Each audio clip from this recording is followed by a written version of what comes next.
Hello, ladies and gentlemen, my name is Voraktee, and welcome back to my Dream Daddy Dating Simulator! We're back in it, and we're on day, I don't even know what. We just finished the Robert date, and we're going to continue through our day. While I'm doing my afternoon word jumbles, I hear the mail truck pull through the cul-de-sac. I wonder if we got any coupons today. Oh boy, coupons! How exciting! The nice mail person slides a couple letters in a large yellow envelope through the slot. It takes a couple of tries for them to get in. Hey, my coupons! I don't know if I'll ever be excited for, there's been times in my life where I'm like, I'm not an adult yet, I'm not an adult, and then I enjoy an adult thing, like, oh boy, I got a pair of new socks. Ho ho!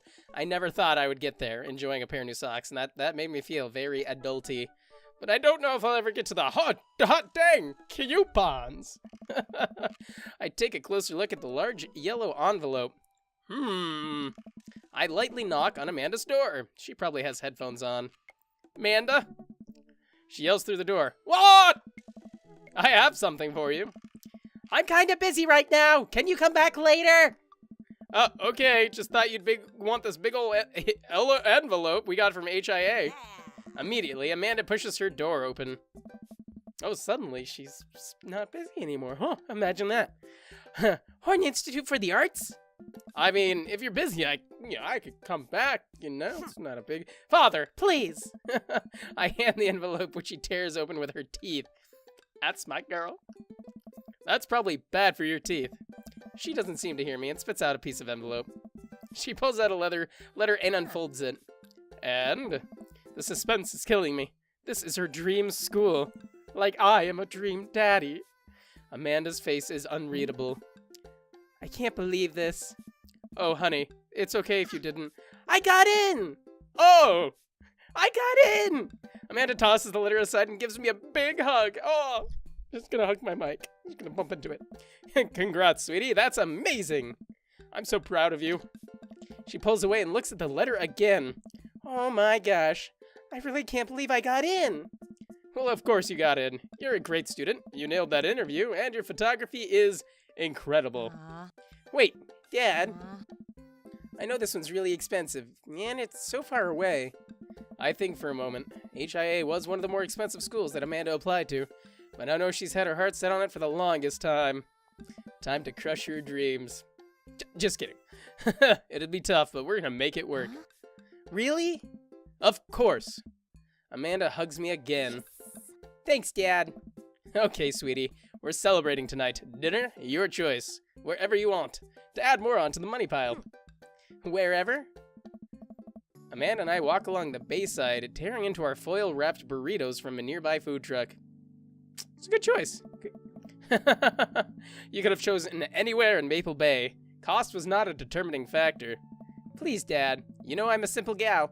Just give me a Rito with a view. Rito with a view, I like that. I can't say I'm mad. Amanda and I sit on a patch of grass and watch ships sail lazily through the bay. And the dorms are right near a bunch of cafes, and there are all these galleries nearby, and there's a discount if we bring a student ID, and... Amanda, slow down. You're gonna choke on your burrito. I know. I'm just excited. Did I mention that students get their own studio space once they're seniors? And we get all the professional photo editing software for free. That's pretty cool. It's nice to see Amanda so enthusiastic about HIA, but I wish she wouldn't do it in between bites of her burrito. I thought I taught her to chew with her mouth closed. I wonder who my roommate's gonna be. You take a survey online and they match you with someone with similar major and interests. I bet we're gonna be best friends. Ha! Craig and I were. A good roommate can be a lifelong friend. But don't get me started on bad roommates.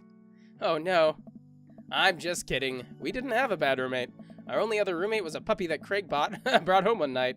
We spent a semester fabricating a story about our new foreign exchange student who had a really bad cough that sounded exactly like a dog's bark. Carl ruled. Oh, they let you have animals in the dorms if you get a note saying you need one? I bet I could forge one. I think I'd get a rabbit. Or maybe a snake. Or maybe both. Would a snake eat a rabbit, though? I have a rabbit, Amanda. Madame Pooflesnoot is a very good rabbit when she's not, awake. She's much better sleeping. I love my rabbit when she's sleeping. Otherwise, she just tears through everything. She ate through my Wii U cord the other day. I was very distraught about that. Oh boy, I think I'll leave that up to you. She's so excited. I don't want to disappoint her, but I need to be real for a second. So, you know I had that talk with Mr. Vega. He didn't tell you about the dumpster fire, did he? What? No. I don't want to put a damper on the good news, but I need you to knock it out of the park these last few months of school, okay? If you really want to go to Horns, we need that scholarship money. I know you can do it. Okay. I promise I'll try harder. I pat her on the head, or on the back, on the head back. Think you can handle a 14-hour drive to come home for the holidays? There's gonna be some treacherous ice roads to cross. And don't even get me started on the paranormal occurrences. Well, it'll be worth it if I get to see you. Oh. My eyes immediately well up with tears. Oh, Dad, don't cry. Sorry. I'm just very, very proud of you. You're all grown up now, and you're such a good person, and I hope you know how important you are to me. Dad, stop. You're gonna make me cry, too. It's too late, honey. It's happening. Dad, I can't get tears in my burrito. It's gonna make it taste sad. I pull Amanda in for a hug and kiss her on the forehead. Gosh, guy, I was not expecting these kind of dadly feels when playing this game. I thought this was gonna be silly and about dating dads. But here we are having a true, genuine bonding moment with our daughter, Amanda. Amanda and Acti. AAA. Love you, kiddo. Love you too, Pops. So tender moment. I love it. You've got dads. You've got dads. Let's see what we got. Talked to Robert last time. We looked at Damien's. Did we look at Hugo? We did look at Hugo's for a moment, didn't we? Didn't we? Yeah. Oh, he likes to paint miniatures? I love painting miniatures. I'm not good at it, though. Middle school teacher, high school teacher, writer of scholarly articles on 18th century literature for various esteemed publications. You're on here to tell me that my son put a cherry bomb in your trash. I know, Anne. I'm sorry. On Friday night, you are most likely to brew some strong tea and paint my miniatures. If you had one thing that you'd take with you onto a desert island, it would be a remembrance of things past. My Marcel Proust. What are your turn-ons? Muscles? Oh, it's a man who knows what he wants. What did you want to be when you grew up? A movie star? Wow, that's... I didn't expect that. I could see him being like a thespian, a theater star, but a movie star? What's your favorite movie genre? Documentaries on art history? That sounds about right. What's your ideal date? Each of us read a different book on opposite sides of the couch in comfortable silence. I like reading a good book, but I don't know if that's my kind of date. What do you never leave home without? My glasses. Actually, I forget them at home a lot. I worry that people who are against e-readers are more in love with the idea of books than actually reading them. Could be. And then we got Brian. Hey, I'm Brian. I spend most of my days hanging out with my awesome daughter and thinking up new ways to grill things. If you like fishing, then we'll get along. On a Friday night, you're most likely to see how slowly I can cook a piece of brisket. If you had one thing to take with you onto a desert island, it would be my fishing pole. What are your turn-ons? A keen understanding of steak cuts. I'm sorry, Brian, I might not be for you. I know filet mignon, ganda. That's about it. What do you want to be when you grow up? A fireman. I could see you being a fireman. What's your favorite movie genre? Romantic comedies. I could see that. Deck building is your deal date with like Magic the Gathering or patio deck, because those are kind of much different types of deck building. What do you never leave home without? My portable fishing pole. Isn't every pole a portable fishing pole? I don't know. Spend a lot of time thinking about how my daughter is smarter than I am. That seems about right for good old Brian. We know Craig, right? Oh, and we talked to him, or we didn't talk to him, but we saw this one. What about Matt? Avid music enthusiast, passionate coffee drinker. You can find me most days selling bean juice over at the coffee spoon or hanging out at the park with my amazing daughter. Hit me up about 80s no-wave music. 80s no-wave music? No-wave instead of synthwave? What the heck? Is that a thing? I gotta look at that now. On a Friday night, you're most likely to perfect my cold brew setup. One drip at a time, baby. If you had one thing to take with you onto a desert island, it would be a fine tunes to pass the days away. That would be really chill. A little useless, but chill. What are your turn-ons? Multi-instrumentalism. Ooh. That would be a turn-on. That's a good turn-on. What do you want to be when you grew up? A barista, weirdly enough. Dream fulfilled. Good job, man. What's your favorite movie genre? stuff crud with subtitles. I do enjoy a good subtitled movie. It's an ideal date. We go to the animal shelter and seriously consider adopting a cat. Alright, I'm down. But you never leave home without my headphones, both in-ear and over-ear, just in case. And where did writing commas into song titles come from? Where did it go? Did you all just agree that it's a bad idea? Matt, so... and Joseph. Voted Maple Bay's #1 youth minister for 5 years running. Living in my hometown with my beautiful wife and our 4 amazing kids. If I'm not in church, you can catch me out on the open water, setting sail in the seas of adventure. I love playing guitar and crushing my kids at Candyland. Haha, Candyland. Let's see, on a Friday night, you're most likely to lead the community in a fun mixer. If you had one thing to take with you on a desert island, it would be his 6-string. What are your turn-ons? My loving wife. Aww. What do you want to be when you grow up? A ship captain. Hello, matey.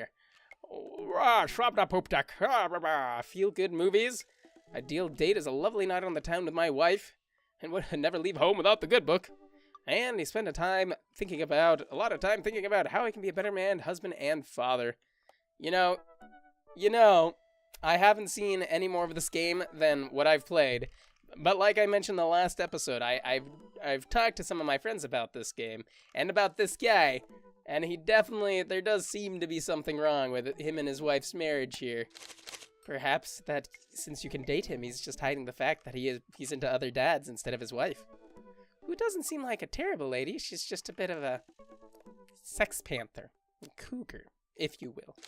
I think we're gonna check out Damien. We didn't get to talk to him, and I'm about the vampire life. I think we should message him, see what he's about. Go ask your mother. Good dad tip there. Let's talk to Damien, the guy that I made with a bad Transylvanian accent.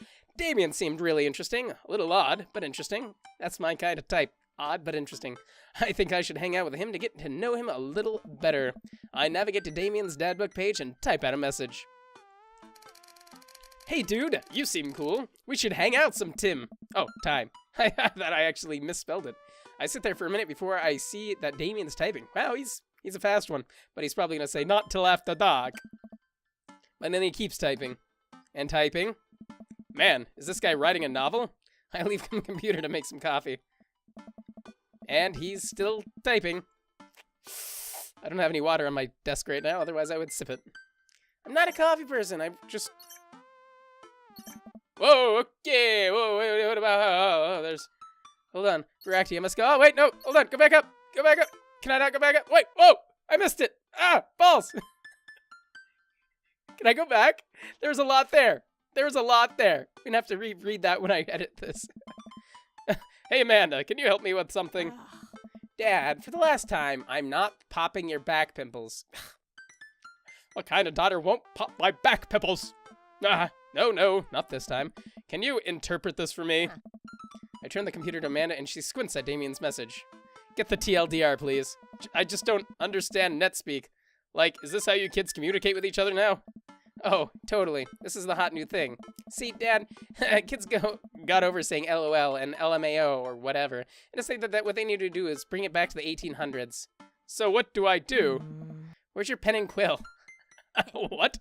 Did you forget to unpack the pen and quill?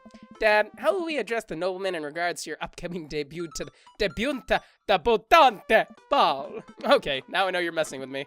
Father, without a proper chaperone, you'll never end up with a suitor worthy of our land. Or dowry. Or, so you read Pride and Prejudice for school one time, and now you're reciting things you know know about it back to me, aren't you? Like the first 5 pages, and then I read a review on the movie. Still got a B, though. Great. So what do I say to Damien? I got this.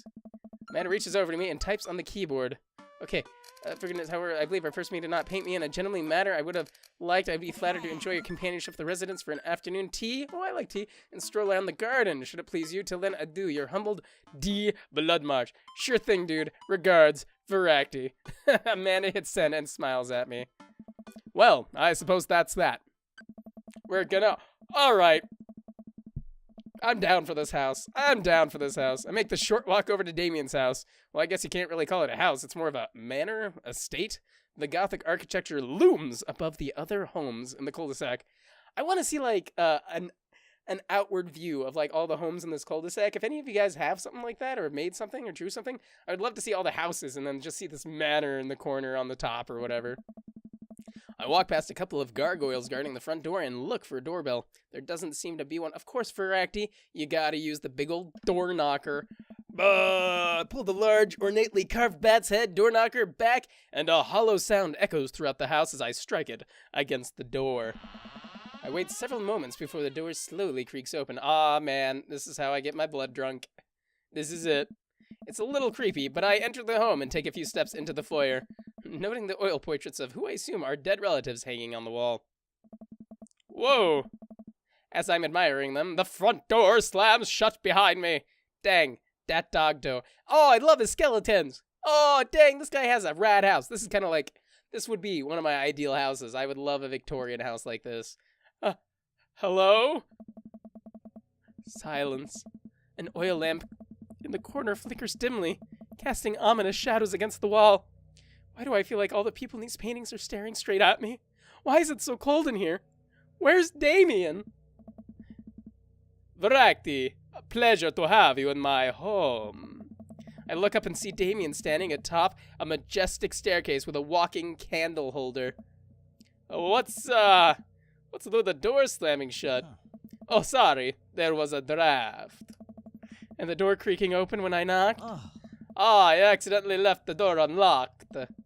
And the creepy oil paintings? I like oil paintings. Right.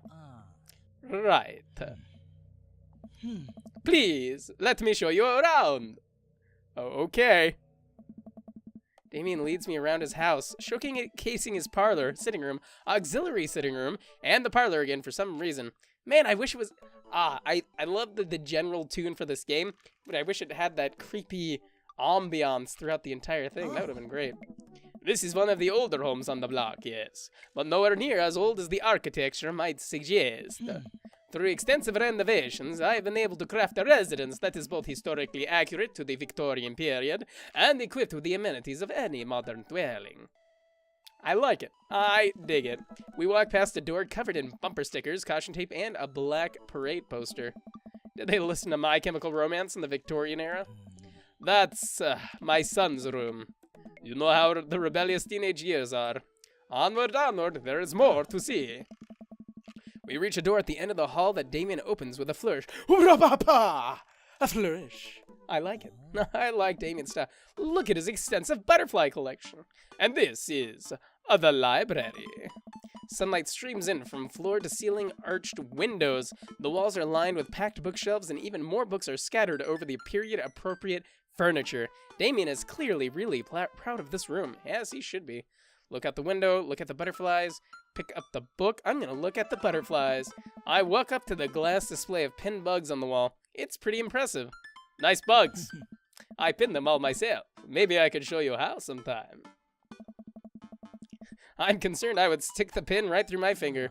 Ah, the pinner's gambit. Is that a thing? No. Great. I'm gonna look out the window. I walk over to the window and am greeted by a beautiful view of Damien's backyard. It showcases a beautiful view of the rest of the cul-de-sac. Hey, I can see Craig on his lawn. He's doing push-ups with his daughter on his back. Daughters on his back. Not just daughter. Daughters. Dang. He sees me and waves happily, doing push-ups with one hand now. That's Craig. Dang! Did you know that Victorians spent at least 20 hours a week gazing longingly out of our full-length windows? Wait, really? No, but Victorians did appreciate telling a good joke. Let's pick up the book. You know, Voraktee, in the Victorian era, there was some controversy surrounding reading. Many people thought that the more tawdry novels would encourage youths into a life of crime, and would cause too much of a distraction from work and school. I pull out a book at random and examine the worn cover. Opening it, I turn a random page and read aloud. Naruto struggled against the chains that Sasuke had bound him with. Shirtless and out of breath, he looked up at Sasuke. Sasuke smirked, unbuttoning his ninja pants. Okay, I think that's enough. That was Naruto, yeah. Okay. Damien snaps the book shut and puts it back on the shelf. That must be one of his sons. That's a rare book from my private collection. Okay. we won't worry about that one. Please, will you join me for tea? I love tea. I will always join anyone for tea. Ever. Anywhere. I followed Damien to his sitting room. Not the auxiliary sitting room, but the sitting room, where finger foods have already been set upon a beautiful table. Beautiful tear-silvered tray. What am I reading? I take a seat on one of the high-backed chairs as Damien pours and serves me some tea. I can't believe we're having a high tea. I never thought I'd get to do this. Damien smiles to himself. What? Oh. It's a common misconception that high tea refers to the wealth or class of the people enjoying it, when in fact, the high refers to both the later time of day that the working class had to enjoy tea and the height of the tables on which they were served. Oh. My dear friend, we are currently enjoying afternoon tea. That's informative. Damien takes a seat next to me and serves me a tiny sandwich. I'm so glad to be learning about Victorian stuff. I love Victorian stuff. Are there a lot of goths in Maple Bay? I like your cape, but your home is also really impressive. I like your cape. It's a cloak, actually, but thank you. Victorian fashion is very important to me. You pull it off quite well. Oh, thank you. Regardless of my historical learnings, it's very important to me to present myself well. It has taken a long time to come up with a style that's both true to form and representative of myself. But I'm very happy with how I dress. I'm very happy with how you dress too, Damien. I like it a lot. I do get some strange looks, yes, but it's something that brings me a great deal of joy, so I don't mind. To be able to wake up in the morning, pick from my closet a variety of cloaks, waistcoats, top hats, and even binders that are period appropriate feels amazing. Oh, binder?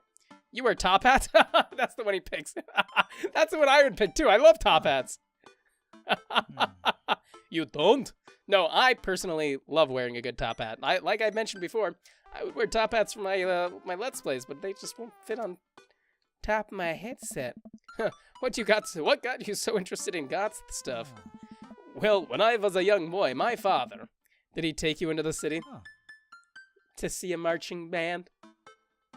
He said, son, when... No, we'll keep going. Did you guys see a marching band? I'm afraid I don't understand. You're serious? Of course. But it's, you know, the song... Amanda made me listen to it. Seriously? I'd love to see a marching band. Nevertheless, I'd always have a love for art, history, and fashion. What started off as a small hobby of collecting taxidermied animals grew into sort of an obsession. It's a privilege to be able to appreciate the lives and culture of those who came before us, I think. Why not go all the way? I like not dying when I catch a cold. He takes a sip of tea. I can acknowledge that there were many very terrible things about the Victorian era, and try to live a life that strictly aligns with those ideals. And trying to live a life that aligns with those ideals would be admittedly horrid. But I think it takes a critical mind to truly appreciate something to the fullest. To be cognizant of its flaws and love it all the same. That is such a well thought out and wise opinion. I really love that. I love that. Tell me, Voraktee, do you have any hobbies? Oh, hobbies. Oh man, I do, but I don't know if I care about anything the way you care about this stuff. Well, I'd love to hear about your interests. Hearing somebody talk about the things they're passionate about is intriguing, and quite honestly, rather attractive. Please, do tell me about your hobbies. Quick, sounds sophisticated. I like watching soap-making videos on the internet. Love me some word jumbles. I learned how to juggle once. I learned how to juggle. Gravity is an interesting thing, and I believe that juggling is the pinnacle of humankind's interaction with the gravitational arts. Interesting. I started out with skates, but now I can comfortably juggle balls. Juggling pins is currently out of my purview. Damien looks at me quizzically, but shrugs it off. He did not like that. We finish our tea and finger sandwiches. Come, I have one more thing to show you. Oh, what a beautiful garden! Damien takes me around the back of his home where a variety of flowers flourish in beautifully landscaped rows. A small stone path weaves through it and butterflies flit lazily through the air. I would love a garden like this. This would be so beautiful. My garden. It's beautiful. Thank you. Victorians took flowers and floral arrangements very seriously. You see, it was considered uncool to discuss personal or romantic relationships in public, so lovers and friends alike would use bouquets to send secret messages to each other. Each flower and plant is symbolic of different feelings. Ooh. Even more interesting is that one flower could mean different things depending on the other plants it was paired with. One had to be extremely careful, as even the style in which the ribbon was tied around the bouquet affected the message. Is that true? That's so cool if it's true. Damien leans down and plucks a gorgeous bright orange flower off a vine. Lilium bulbiferium. The orange lily. What do you think this one means? My loins are ablaze. Thou art the tightest. 3 cheers for sweet revenge. I'm gonna say sweet revenge. Oh. The orange lily is actually symbolic of pure hatred. Well. And that's precisely why floral arrangements is so challenging. What's your favorite type of flower? Snapdragons? Those sound cool. Because they're cute. You can do that thing when you squeeze them so they look like they're talking. Oh, what a lovely choice. I'll have to remember that when I put together a bouquet for you. A bouquet? For me? I would love a bouquet of flowers. He would put together a bouquet for me.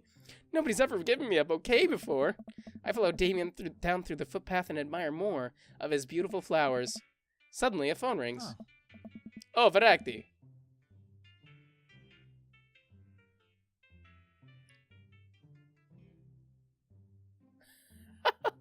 Will you excuse me? I must take this. He pulls the cell phone out of his pocket. I'm a little surprised it's not a rotary phone. Go for it. Damon smiles and walks back to the house. I don't know why I'm still talking like this. I take a deep breath and enjoy the heavily perfumed air. What a lovely yard. This man makes me wish I had put a little more effort into that garden Amanda and I tried to start the one time. Our watermelons grew to the size of cherry tomatoes and then immediately died. Oh, hey, a gargoyle. Oh no, I knocked over the gargoyle! What do I do? What do I do?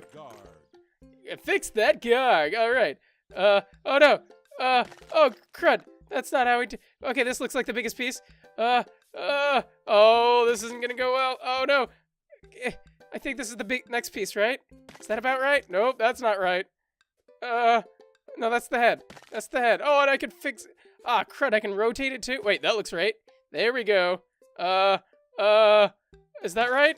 Nope. Nope. Do I fix it like that? Maybe like that? Oh, okay, put the head on. The head like that. The head like that? No. No, the head is upside down. The head is mostly upside down. Oh, no, we almost had it. Okay, a little straight. Just, oh, we did it. We did it. We fixed the garg. The garg has been fixed. Now nobody is the wiser. Whew, that was a close one. Here comes Damien. He looks upset. Oh, jeez, that was loud. Voraktee, my sincerest apologies that I had kept you waiting. There's an urgent matter that I must attend to, so I'm afraid I must take my leave. No problem, dude. Everything all right? Damien worries the hem of his coat with his fingers and looks away. Everything is perfectly fine, but it's Lucien. Oh, is that his son's name? That's a nice name. I like it. What's wrong? He appears to have, well, his teacher needs me to come to the school post-haste. Do you need help? Oh, no, you don't have to. Let me come with you. Us dads gotta stick together. You're right. This is one of Lucien's more elaborate stunts. I would greatly treasure having another parent by my side. One that speaks normally. Let's go! Oh. Damien and I walk into school and are immediately greeted by an anxious-looking Hugo. Hey, Damien.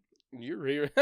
Wait, how did I do his voice before? You're here in record time. Oh, no. I wouldn't miss it for the world, dear friend. Aw. Wow, whatever it is, it doesn't seem like this Hugo and Damien's first time to the My Kids Are in Trouble rodeo. What is it this time? This, Damien, you have to see to believe. Damien and I fall into step behind Hugo, who leads us through the busy corridors of the school. We pass by several classes in session, and I vaguely wonder if Amanda's around. Hugo eventually ushers us into a small boiler room with a flight of rickety stairs leading down into darkness. Watch your step. That's not his voice. I can hear faint voices drifting up from the basement, and they don't sound happy. As I'm led into the depths of the school, I recall the antics I got into as an angsty middle schooler. At least I had enough sense to stay out of creepy basements. We find another teacher in a boiler room, tucked away in the back of the basement. With him are Lucien and Ernest, Hugo's son. Lucien has a bloody nose. Thanks for coming. I can't make heads or tails of this. I look around the scene of the crime and see a bunch of bricks and masonry tools scattered around. What happened here? Of course that's his son. Ernest punched me. That's his voice. That's his son's voice. Lucien tried to kill me. The room falls silent. I was not trying to kill you. I was just trying to build a brick wall around you to see what would happen. You promised me there was wine down here. You tricked me. Whoa, wait a second. Lucien, did you try to cask amontillado, Ernest? I'm neither confirming nor denying that. I like that voice. I turned to Damien and whispered to him, What's cask of amontillado? It's a classic Edgar Allan Poe short where a man gets into his enemy drunk, lures him down into a cellar with a promise of wine of a fine vintage, then buries him alive behind a brick wall. I've read that one. Oh. I do remember that one. It's a lovely story. So wait, Lucien, you tried to do that to him? I was curious to see how it would turn out. I wasn't actually going to leave him there. What was the thought process here? That Ernest was just going to sit still while you slowly build a tomb around him? Well, it worked for like 20 minutes because he's an idiot. But then he realized that I had lied to him about the wine. And you were cackling... Dude, and you were cackling maniacally. That sort of tipped me off. I'm so bad at kid voices. Ernest, 20 minutes? Dad, Huh? It took you 20 minutes? Son, we just did an entire 2-week unit on the cask of Amontillado. Amontillado. And it took you 20 minutes to realize Lucien was leading into an elaborate ruse? Did you even read the story? I read the first 5 pages and then read a review of the movie. Classic. What? It's only 5 pages long, and there is no movie. Yeah, you're right. I paid Lucien to read it for me.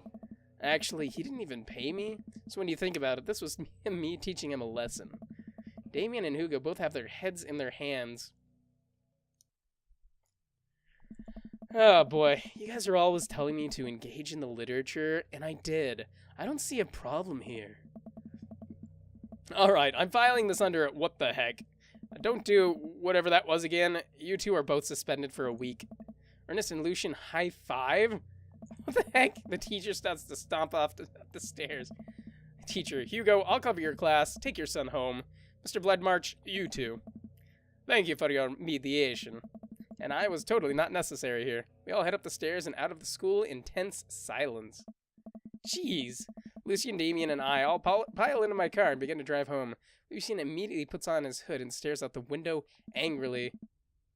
I'm not going to therapy again. I know, son. It's entirely up to you whether you want to go.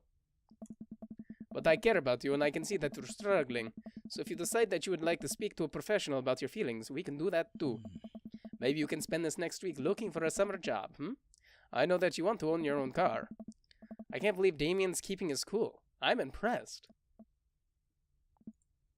Fine. Thanks for not freaking out too hard. I love you, son. Lucien continues staring out the window. Love you too. We spend the rest of the drive in relative silence. The moment we pull into the driveway, Lucien hops out of the car, slams the door, and runs inside. I didn't expect to have that conversation in front of you. He and I have a lot we need to work out. It's alright. And all of things considered, Lucien's bricklaying was pretty good. So there's your silver lining. There is that, yes. He's just like, okay. He's probably just going through a phase. I really admire how you handled it. Does this kind of thing happen a lot? I admire how you handled that. You were a lot more diplomatic with him than I would have been. I just want what's best for him, and I don't think yelling at him would do either of us any favors. It really does. You're a good dad. Yay, eggplants! See you around soon. It would be my honor and pleasure. Damien bows with a flourish. Classy. I come home to find Amanda curled up on the couch with a blanket watching TV. I plop down next to her. Since when am I out and she's in bed, or inside, at home? Yo, what you watching? Tiny House Hunting Brothers, Extreme Edition. Ugh, I hate this show. The couple on screen bickers back and forth while standing in an extremely small house made out of recycled bottles. The tiny house hunting brothers watch them with bemused expressions, both of their heads touching the low ceiling. I told you I wanted a 2-bed, 2-bath, shabby chic cottage. This house doesn't even have a bathroom. But honey, the outside house is only 20 yards away. It's not that bad. Oh, the outhouse. I'm not pooping outside, Greg. Why don't they just get a regular-sized house? I don't know. How'd afternoon tea go? It got strange. We had to go to school and pick up Lucian since he tried to... He lured Ernest down to the cellar with promise of a fine vintage and then tried to brick him into the wall, right? How did you know that? Has everyone read the story except for me? Even I read it.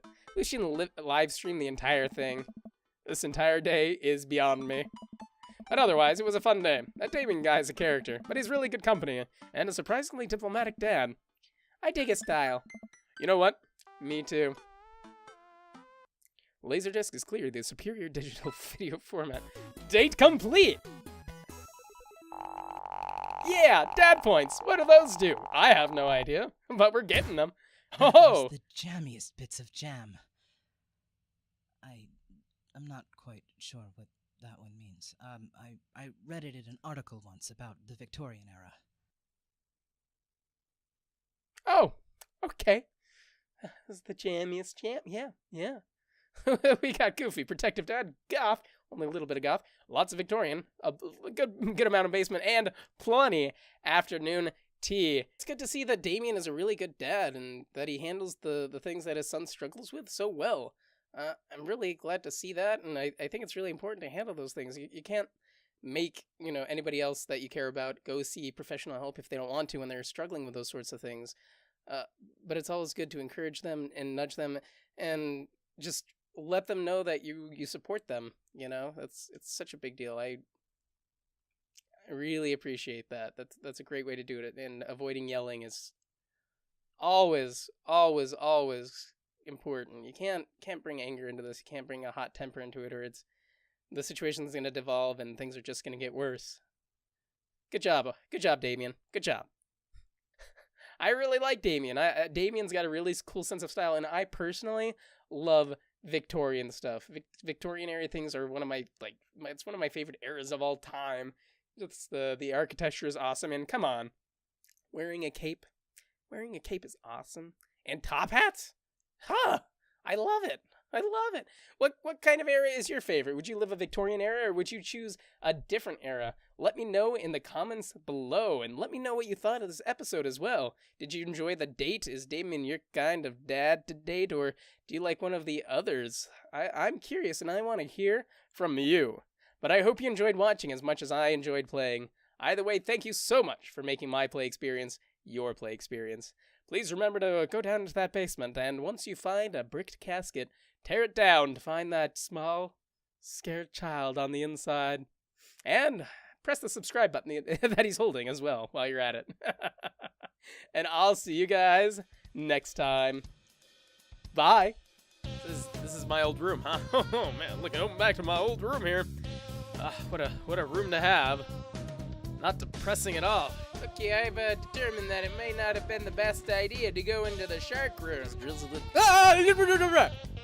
Oh, so much ink everywhere. Oh, this is never gonna come out.